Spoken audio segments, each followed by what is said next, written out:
हाम्रो नेपालको मन्त्री हुँइ छ, त्यो हङ्गामा भइरहेछ नेपालमा, हानाहान भइरहेछ, त्यहाँ एक अर्काको लुछ भइरहेछ।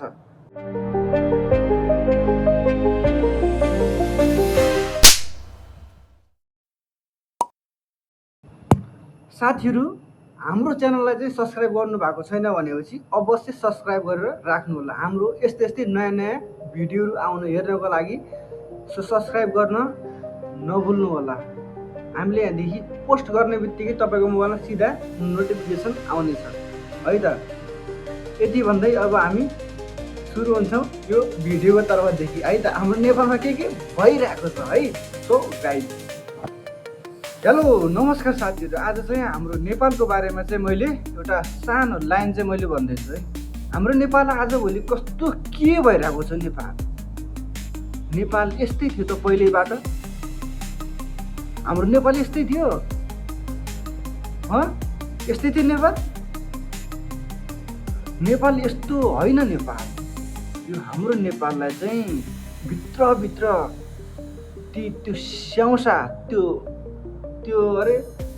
स्याउसा किराहरूले चाहिँ नष्ट गर्न लाग्छ बिस्तारै। हेर्नुभएको छ नेपालमा के भइरहेको छ। यो हाम्रो नेपालमा कस्तो भइरहेको छ। नेपालमा यस्ता यति राम्रा नेताहरू निस्किरहेका छन्,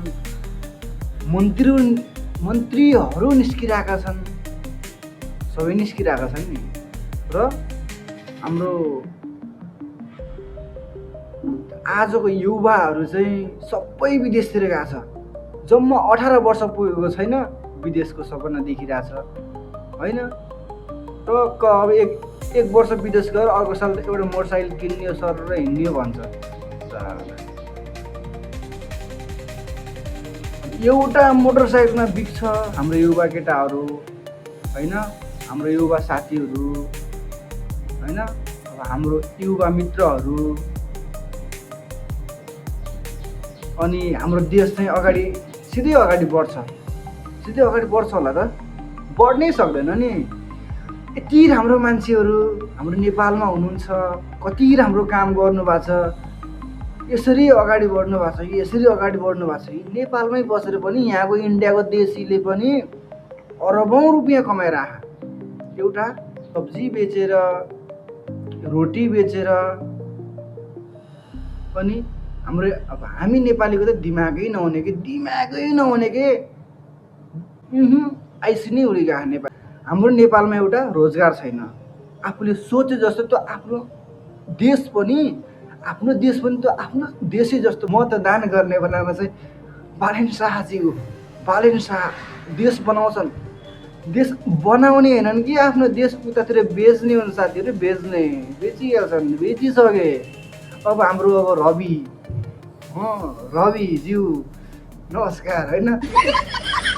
हजुरको इन्डिया हामी त वापिस गर्न आएको भनेर त्यहाँबाट पछि रवि चाहिँ अनि आज सोमबार चाहिँ इन्डियाको फ्लाइट भइरहेको छ। नेपाल फिर्ता गर्न लाग्नु भएको छ। त्यसो गर्नुभन्दा त है, त्यस्तो गर्नुभन्दा कसम त्यस्तो यार, त्यो आफ्नो देश पनि त अर्कालाई दिनुभन्दा त्यो आफ्नो देश सबै दिदिए हुन्छ के। इन्डियाले सुधार्ला बरु त्यो अलिकति हाम्रो नेपाललाई इन्डियाले बहुत सुधार्ला। नेपालका नेताहरू देखेर त सबै राम्रा छन्, बहुत राम्रा छन्। अब अरू केही नगर्नुहोस्, तपाईँहरूले लिपस्टिक लाउनुहोस्, हातमा चुरा लाउने, ट्याक्क रातो टिका लाउने, राधे भन्ने, बस त्यही हो होइन। जय नेपाल, जय हिन्द। के भइरहेको छ क्या हाम्रो नेपालमा। एउटा मात्रै क्वेसनको उत्तर लिन आएको म। यो रिप्लाई कस्तो आउँछ त आज यो पब्लिकहरू है। हेरौँ है त मेरा साथीहरूको कस्तो रिप्लाई आउँछ। हिजो आइतबार चाहिँ संसद भवनमा चाहिँ मिटिङ यस्तो भयो कि सेक्युरिटी नै नभएको जस्तो होइन। त्यत्रो मन्त्री आइरहेछ होइन, सिक्युरिटी नै छैन, त्यो लुछाचुनी भइरहेको छ, हानाहान भइरहेको छ, लुछिरहेको छ कि मासु लुछे जसरी लुछिरहेको छ। अन्त त्यहाँ अझ एक दुईवटा कुर्सी टेबलहरू पनि भाँचिरहेको छ। आफ्नो देशको आफै लाज, आफ्नो देशको आफै लाज होइन। यो शिरमा लगाएको टोपी पनि एक दिन यो इन्डियाले च्याप्प समातेर लगिहाल्छ नि फेरि। यति कुरा याद राख्नु, यो इन्डियालाई चाहिँ ल हामी मिलाउँ भनेर होइन, त्यसलाई सिधै एक्सन लाग्ने, एक्सन त्यहाँ एक्सन। हाम्रो देशले यतातिर दिमागै छैन यार, नन्स केही छैन क्या।